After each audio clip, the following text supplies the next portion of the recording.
네, 아메리카 라이브에서 다뤄주신 테슬라 현재 0.4% 오르고 있고요. 에코스타도 20% 가까운 상승 흐름 이어나가고 있습니다. 현재 3대 지수는 여전히 다우 지수만이 하방 압력을 받고 있습니다. 네, 그럼 오늘 시장 대응에 필요한 내용들 체크해 볼게요. 글로벌 인사이트 시간인데요. 오늘은 블랙퀀트 에쿼티 윤진 대표이사 모셨습니다. 어서 오세요. 안녕하십니까? 네, 안녕하세요. 자, 오늘의 주제 바로 체크해 볼게요. 주제는요, 빅테크 수장들 트럼프 압박의 투자 공약, 주가에도 반영이 될까?인데요.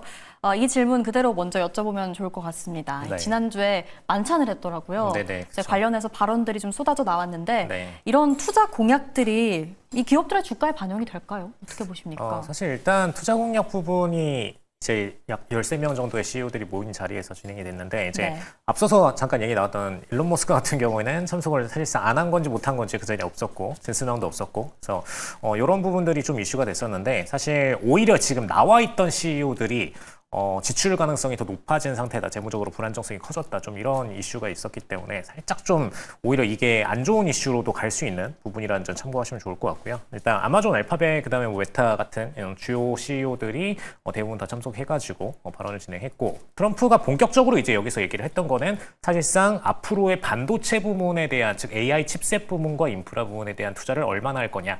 에 대한 부분을 집중적으로 좀 얘기를 했습니다.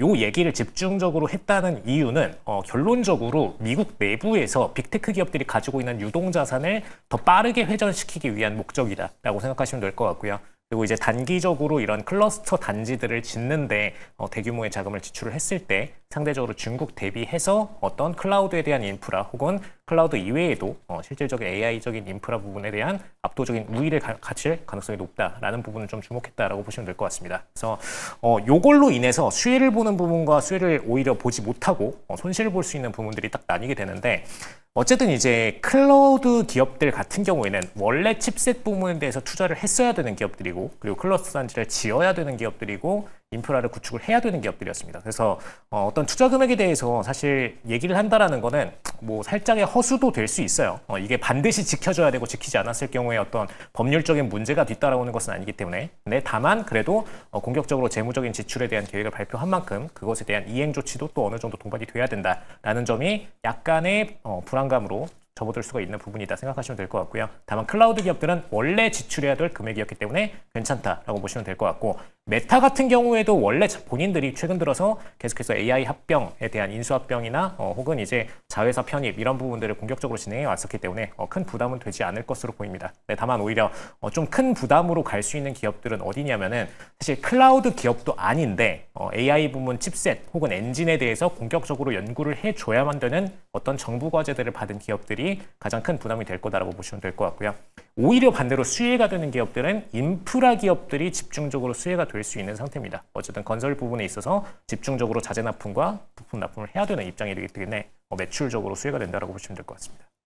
그러니까 클라우드 기업들은 원래 했어야 하는 지출이기 때문에 큰 영향은 없다. 괜찮다 짚어주셨고 인프라 기업들이 수혜를 받을 수 있다까지 함께 언급을 해주셨는데요. AI 인프라, 사실 AI 관련해서는 지난주에 또 주가에 많은 영향을 미쳤던 이슈 중에 하나가 그 브로드컴 이 CEO가 컨퍼런스 콜에서 네. 새로운 고객을 유치를 했다. 네네. 근데 그게 알고 보니까 오픈 AI였고요. 네네. 뭔가 이런 상황에서 엔비디아에 대한 의존도는 좀 줄어들 수 있지 않을까라는 우려도 나오는데 네. 네, 엔비디아가 주도권을 좀 뺏길 수도 있는 건가요? 어떻게 보세요? 네, 정확히 보셨어요.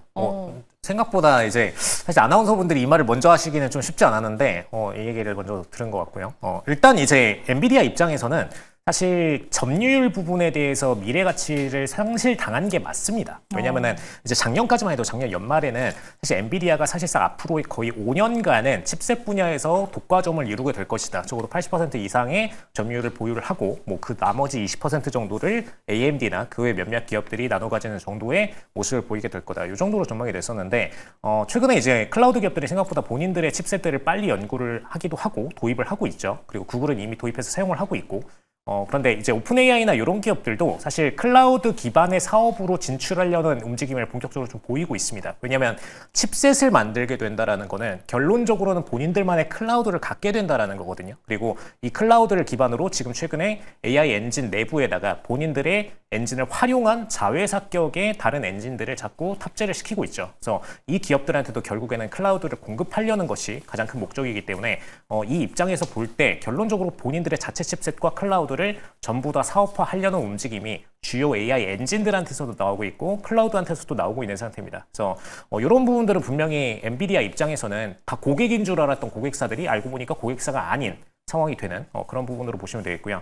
더군다나 이제 브로드컴 같은 경우에도 뭐 팹리스에 대한 공동 연구 개발을 진행해 주겠다라는 식으로 이제 팹리스 부문을 본격적으로 건드리기 시작을 했는데 사실 이 부문을 건드릴 수 있는 기업들이 AMD도 사실 건드릴 수 있고요. IBM도 본격적으로 역량 확장을 하면 건드릴 수 있고 인텔도 건드릴 수 있는 부문입니다. 그래서 사실 이런 물꼬를 브로드컴이 먼저 터주긴 했지만 지금 미국의 반도체 회사들 중에는 이런 부분들을 본격적으로 같이 건드릴 수 있는 기업들이 상당히 많다라는 거 참고하시면 좋을 것 같고요. 오히려 이제 대표적으로는 TSMC 같은 경우에는 이런 부분들을 건드릴 역량이 되는데 사실 이제 고객사들을 그런 반대로 신뢰를 잃을 수 있기 때문에 진출은 하지 않을 걸로 본다라는 면이 좀 차이점으로 보시면 될 것 같습니다. 그래서 앞으로는 팹리스 부문이 더군다나 이런 기업들뿐만 아니라 AI가 직접적으로 칩셋에 대한 연구와 설계까지도 진행하게 될 포인트가 적어도 한 2년에서 3년 내에 올 걸로 보고 있거든요. 그리고 실제로 구글은 이미 그렇게 활용을 하고 있습니다. 그래서 이런 부분들 종합적으로 감안할 때 팹리스 부문이 오히려 파운더리보다도 더 생산적인 부분에 있어서 공급자 과잉이 될 가능성이 높아졌다. 좀 이렇게 보시면 될 것 같습니다. 팹리스 좀 신규 주자들이 강세를 이어나갈 수 있다. 이렇게 네. 전망을 해주셨는데 그럼 좀 어떤 기업들 보면 될까요? 짚어주신다면요. 일단은 뭐 브로드컴 당연히 보셔도 되고요. 네. AMD 같은 경우에는 사실 최근에 좀 경영을 잘못하고 있다 보니까 이런 부분을 아마 한 1년 정도가량의 좀 헛다리 짚기를 하고 나서 1년 뒤쯤이면 다시 계획 수정을 통해서 팹리스 부문으로 본격적으로 진입을 하게 될 걸로 보입니다. 그러니까 본인들 자체 팹리스가 아니라 타사에 대한 개발 대행 부문으로 접근을 하게 될 걸로 보여지고요.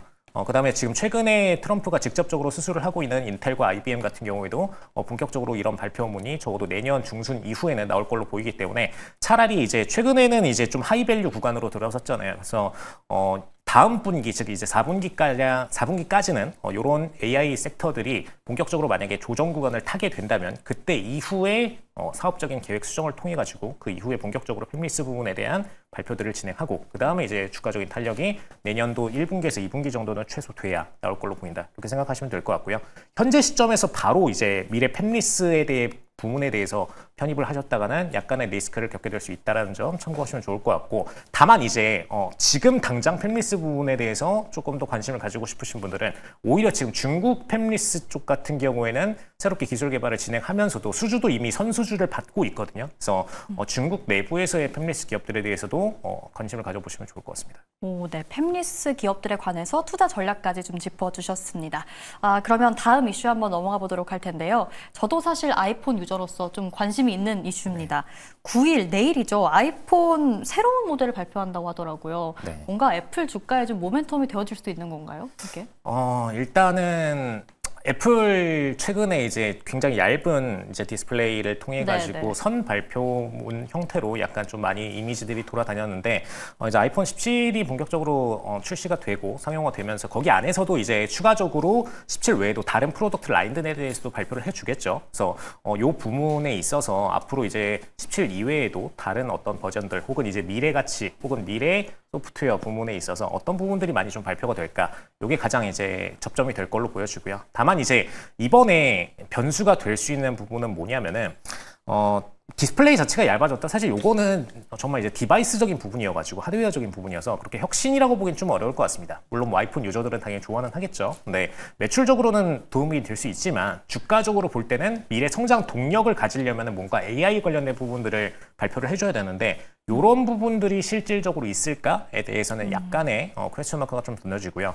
만약에 AI 부분에 대해서 뭔가 미래를 생각하면서 디바이스적인 장치를 해놨다라면은 지금 기존에 존재하던 최소한의 버튼들 내부에 AI 관련된 기능들을 조금 더 직관적으로 배치를 했다거나 이런 부분들이 만약에 반영이 된다라면은 추가적으로 AI 관련된 부분에 애플이 본격적으로 나서기를 시작을 했다라는 주가적인 모멘텀을 받을 수는 있겠습니다. 근데 그 확률은 지금 한 10% 이하로 보고 있고요. 그래서 그런 부분들이 가장 중요한 시점인데 애플이 디바이스적으로만 지금 개선할 걸로 보인다라고 생각하시면 될 것 같고, 오히려 지금 AI 부분에 있어서의 혁신을 보여주려면은 사실 OS 단에서의 신규 OS 발표가 가장 중요하거든요. 왜냐하면 결국엔 소프트웨어이기 때문에 AI는 그런 부분들이 추후 어떻게 흘러갈지가 가장 집중적인 테마로 보시면 될 것 같습니다. 그다음에 추가적으로는 이제 이런 폰에 대한 발표 시점에 같이 이제 미래 성장 동력으로 본인들이 나아갈 방향들을 한 번씩 언급은 해주거든요. 그래서 그런 AI에 대한 미래 인수 합병이라던가 혹은 미래 성장 동력으로 본인들이 어떤 프로덕트를 혹은 프로그램을 출시 예정에 있다.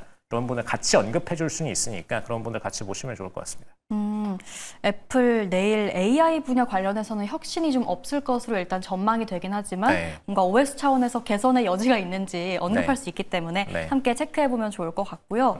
그럼 마지막으로 오늘 계속해서 클라우드 기업에 대한 얘기가 많이 나왔는데 클라우드 기업 관련해서 전망 그리고 전략은 좀 어떻게 보시는지 궁금합니다. 일단 클라우드 기업들은 본격적으로 그동안에 거의 한 3년 동안 계속된 투자를 진행을 해왔었거든요. 그 수혜를 엔비디아가 봤던 거고요. 엔비디아는 매출로 이걸 찍었지만 클라우드 기업들은 이게 다 지출이었습니다. 그러다 보니까 데이터 센터를 구축하고 본격적으로 이제 자금 회수 구간으로 들어서는 게 앞으로 분기부터라고 보시면 될 것 같고요. 요 분기부터는 이제 매출 증가 구간만이 반복이 될 거예요. 왜냐하면 엔진들도 본격적으로 출시 개수가 정말 기하급수적으로 늘어나게 될 거고 클라우드 기업들은 요 모멘텀을 직접적으로 받게 될 겁니다. 그 다음에 두 번째로는 본인들의 칩셋들을 본격적으로 하나 둘씩 출시를 하거나 혹은 발표를 진행하고 있거든요. 그래서 요 칩셋들이 발표될 때마다 기존의 재무에 대한 개선 플러스 타 클라우드 기업들이 이 칩셋들을 반대로 수입해서 쓸 수도 있겠다라는 부분들까지 매출화가 될 수 있다라는 전망이 되기 때문에 앞으로의 한 2년간은 클라우드 기업들이 본격적으로 성장할 수 있는 혹은 뭐 중국 기업들이 됐던 어느 기업들이 됐던 클라우드 분야가 종합적으로 CAGR이 굉장히 높게 치고 올라가는 국면이 될 거다. 이렇게 보시면 될 것 같습니다. 네, 오늘 말씀 여기까지 듣겠습니다. 블랙퀀트 에코티 윤진 대표이사와 함께했습니다. 말씀 고맙습니다. 감사합니다.